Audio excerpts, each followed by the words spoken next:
Well, the story I love to tell is my mother would cajole me into washing dishes.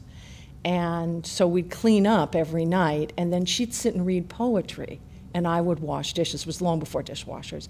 And every night, dishes took longer and longer and longer. You know, I would just linger over the sink.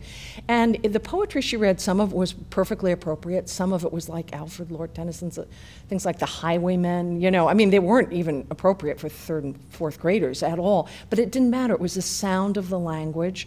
It was being there. It was that memory of doing something together and of having that language. And, you know, I can pick up certain poems today, and I hear my mother's voice in my mind. My grandmother was the great reader. She had books all over her house. Every summer we went to the Marietta, Ohio Public Library. The first thing I did when I checked into town, and we would get piles and piles and piles of books.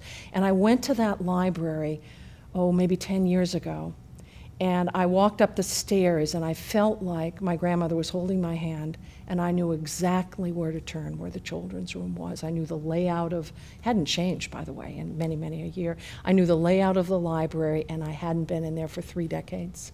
So there was a tremendous physical, visual memory as well with those books. So yeah, I think that when I think back of the books of my childhood, there's a teacher associated with them, there's a librarian associated with them who put that book in my hand, or there's a family member. And those memories are whole, you know, they're people and books.